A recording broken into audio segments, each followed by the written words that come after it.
Hey guys, it's Sam Roberts. Not too long ago, I got the opportunity to have a legend in broadcasting and in hip hop, Sway, in studio with me at SiriusXM, and I loved our conversation. We kind of went back into his career and coming up in radio and getting to MTV and kind of ascending to the spot that he's in now, but still maintaining that level of, I don't know, realness, I guess, that we all know Sway has.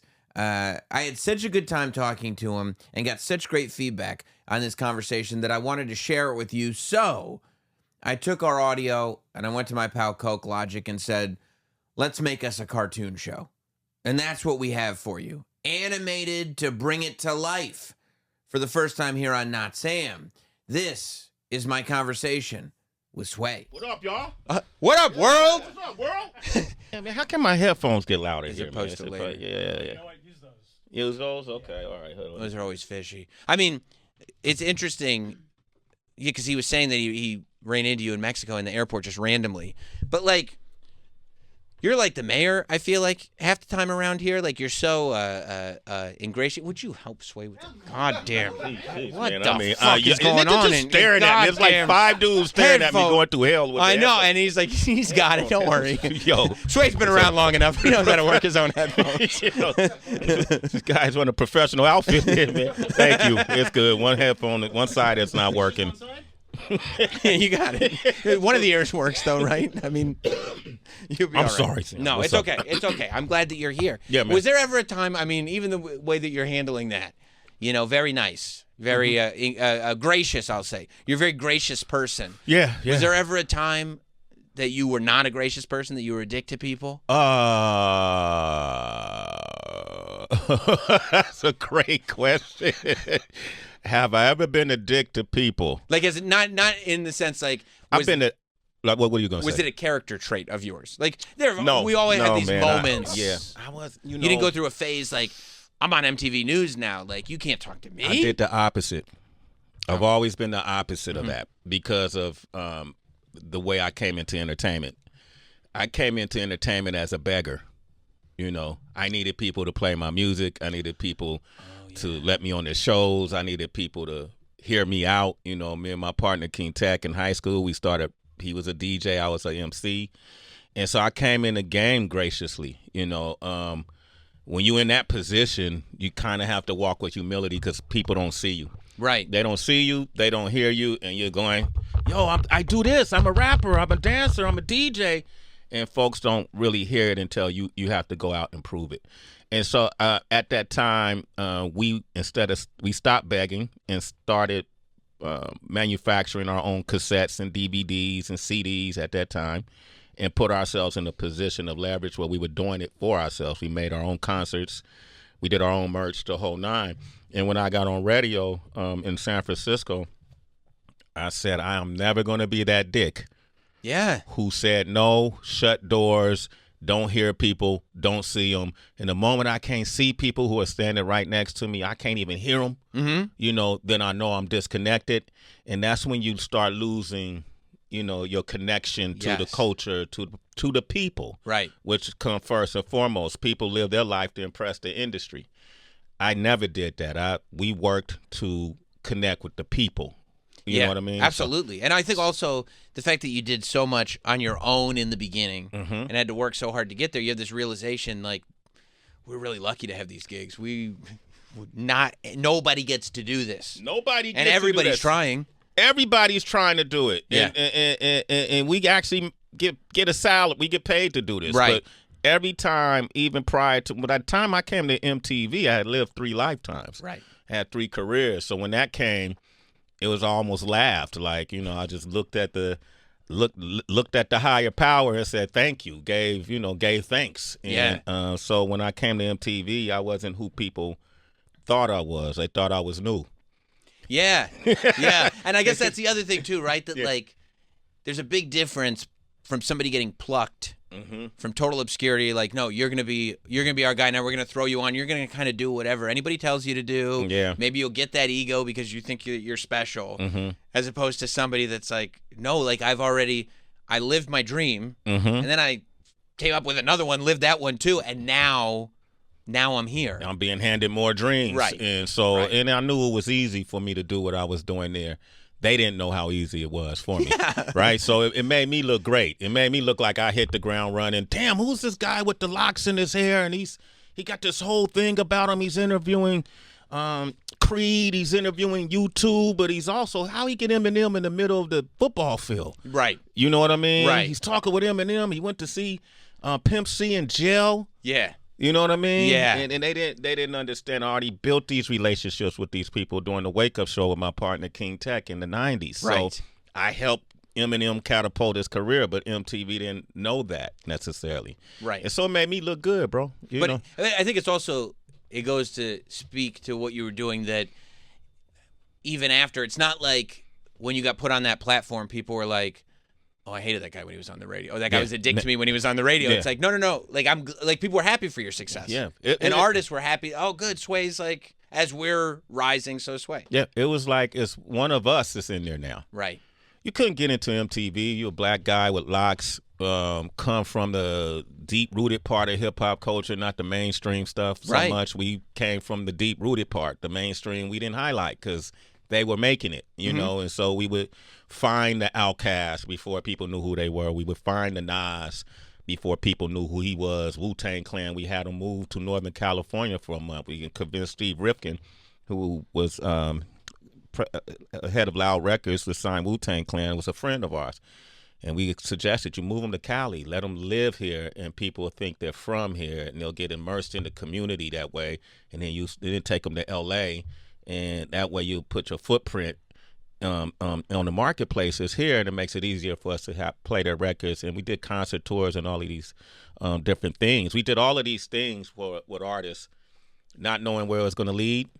And these guys became the Jay-Z's and the Nas's of the world, or Outkast, or the Roots. I remember we had the Roots in Leimert Park, I want to say in 1996. Wow. And the label they were on, MCA, kind of didn't know what to do with them. And they would come to us. You know, we were in Cali at the time. What can we do with them? So we asked the Roots to be a backing band in Leimert Park in L.A., and we're going to bring MCs to rhyme over this live band. Those MCs happen to be Exhibit, KRS-One, the Alcoholics, Goody Mob, all, Chino XL, all these legendary MCs. Mm-hmm. We didn't know, we were just being creative in the process. We were building the culture. That was in 96. Look at the Roots now. Yeah. Right? And so it's Tonight Show. The Tonight Show Tonight Show band. We don't know what to do with these guys. They're a little... I wish they were more mainstream. They're the Tonight Show band. They're the Tonight Show band. But even like Common, at one point, Common, the label didn't understand what to do with them. This late 90s, and was, at that time, they let you go and try to find the next whoever's hot person. Yeah. And they came to us, and we said, nah, you don't get who this dude is. And we did a campaign for Common we were syndicated. So if we played your song on the station we were on the beat in L.A., it went to about 35 stations at that time. And we started building Common's brand. He didn't need it, but they didn't understand it. It's 2024. Common got a Grammy. Common got an Oscar. He's John Wick's bodyguard. He's John Wick's bodyguard, bro. You know what I mean? He about to be an EGOT dude in a second. Yeah. You know what I mean? Yeah. So it's just my relationship. And then on the Black Album, Jay-Z's like, you know who I wish I was more like? Common. If I could, I rhyme like Common Sense. Crazy. So for $1 million, they rhyme like Common Sense. Right. You know what I mean? Yeah. So that, so I was been very fortunate to be a part of all of their development. How do you stay conscious of, like, not only who you're interviewing, but like once you get to MTV and beyond, not losing your credibility as somebody who's still like in touch with the underground, not kind of sold out to the mainstream guy, Sam, you ask great questions, man. This is pretty good shit here, bro. Yeah, you've been here, huh? You do this. That's right. What do I'm you do every professional. morning? I'm professional. Okay, right, Yeah, I'm great. Okay, professional. I'm sorry. Yeah. When I first went to MTV, it took about 3 times before I agreed to do it because I thought we had everything we needed. King Tech and I created a world that we were in love with. It was our heaven. We talked to Pac, Biggie, everybody. We threw concert tours before there was Rock the Bells. We were doing those same concerts. teaming up with Gorilla Union. Yeah. At that time we ended up doing Rock the Bells. Now LL got it back. So we thought we had all we needed. And then our syndication got cut, because the 92, the Beat, the station that our primary, home station was the Beat in L.A. because the market was so huge, got bought out by, I want to say Radio 1.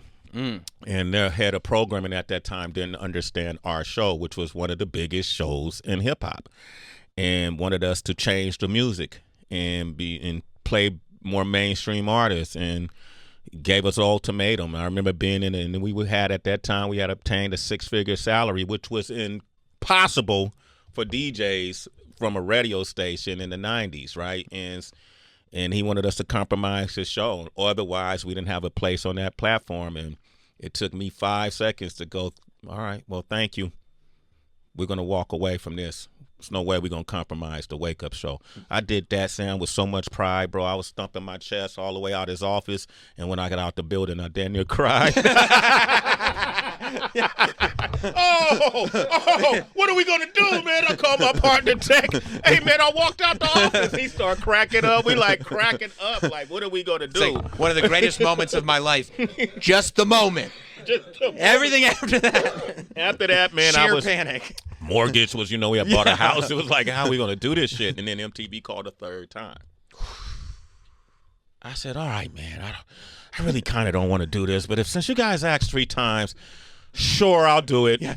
I have a lot. I'm going to tell you right now, I have a lot of options, but I'm going to do it. I'm going to do this, man. Let me tell my lawyer, hey, no more calls, And so I went out there, and that was a thing, bro. You're very in tune to ask me that. That was a big thing for me. Yeah. The whole underground was, a lot of folks was questioning, what is he doing on that mainstream platform? He stood for this the whole time. Mm-hmm. And then I realized my objective was, I see. We can't be forced to just think in the ceiling. We can't be forced to think with walls and ceilings, and okay, I see what this is. My role is to step outside and almost be the sacrificial lamb for the entire culture. This is how we could get on a mainstream platform and not lose your integrity. In fact, my objective became, I wanted the conversation to become more intellectual. The way hip-hop was being discussed was very limited and broken down through the lens of people who weren't in hip-hop. And so with MTV, I never used slang. I rewrote any story that was written for me in my own voice. And even though I got backlash, eventually people saw what I was doing and bringing hip-hop to culture the right way through MTV veins. They're wrapping me up. You gotta Okay, go back to a show. Yeah, man. You're at work. You're fucking therapy over here, man. What the hell you doing? They said we was gonna joke and talk about the '90s. What the hell? Tell him whatever he needs to hear. I didn't even get to ask you if you were there the day Old Dirty Bastard said he wasn't doing anything for the community. I was. I'll come back, part 2. Yes, okay. Awesome. Thank you for popping by, Sway. Thanks for having me, brother. Anytime. Come by again. Absolutely. I got a lot more questions for you. I got a lot more in the tank. Questions first. See you later.